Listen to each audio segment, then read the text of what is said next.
आपने कभी लोन लिया है?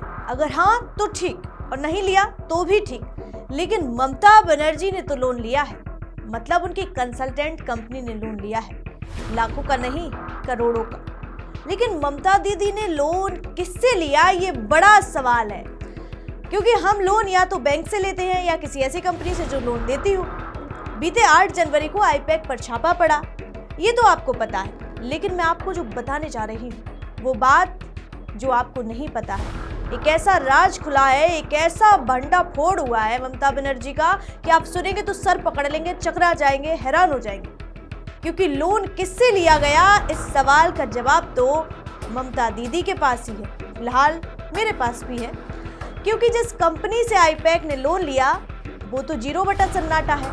आराम से समझाती हूँ पूरा मामला, देखिए रिपोर्ट। नमस्कार, मैं हूँ आराधना नामदेव, आप देख रहे हैं वीके न्यूज।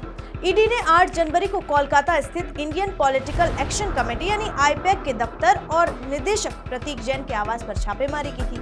हालांकि छापे के बीच पश्चिम बंगाल सीएम ममता बनर्जी के वहां पहुंचने पर सियासी हंगामा खड़ा हो गया था। ईडी ने ममता बनर्जी पर सरकारी काम में बाधा पहुंचाने और अपने साथ सबूत ले जाने का आरोप लगाया था। आईपैक ने दावा किया था कि उसे 2021 में Ram Setu infrastructure India private limited से 13.5 करोड़ रुपए का असुरक्षित लोन मिला था। कंपनी का पता 3री मंजिल, अशोक प्लाजा, दिल्ली रोड, रोहतक, हरियाणा दर्ज है। इंडियन एक्सप्रेस ने जब इस मामले की पड़ताल की, रामा सेतु इंफ्रास्ट्रक्चर इंडिया प्राइवेट लिमिटेड नाम की कोई कंपनी कागजों पर नहीं मिली। रोहतक के इसी पते पर एक अन्य कंपनी जरूर मिली, लेकिन उसने आईपैक को कर्ज देने से इनकार कर दिया।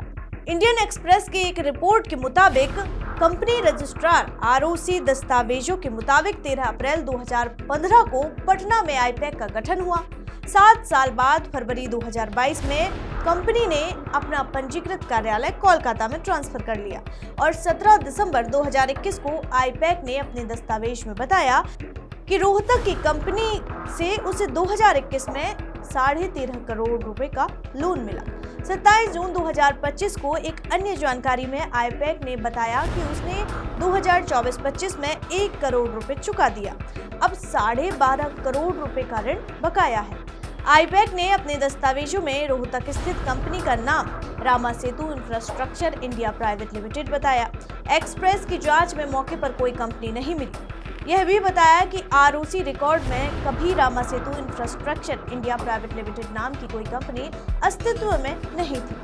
आधिकारिक रिकॉर्ड में रोहतक के पते पर Ram Setu infrastructure India private limited नाम से एक कंपनी दर्ज थी। इस कंपनी का गठन अक्टूबर 2013 में हुआ और 8 अगस्त 2018 को आरओसी ने कंपनी अधिनियम 2013 की धारा 248(1) के तहत इसे भंग कर दिया।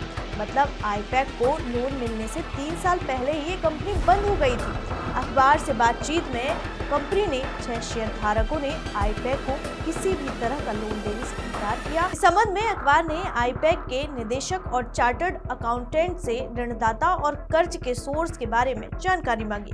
हालांकि अभी तक कोई जवाब नहीं मिला। Ram Setu infrastructure India private limited के शेयर धारकों विक्रम मुंजाल, संदीप राणा, विजेंदर, बलजीत जांगड़ा, प्रदीप कुमार, जगबीर सिंह, किसी भी कंपनी ने लोन की बात नहीं स्वीकारी। सभी 6 शेयर धारकों ने आईपैक को किसी भी तरह का लोन देने से इनकार किया। उन्होंने ये भी बताया कि कंपनी को कुछ ही वर्षों में बंद कर दिया गया था। अखबार ने उन 8 कंपनियों के आरओसी दस्तावेजों की समीक्षा की जिनके नाम मिलते जुलते थे।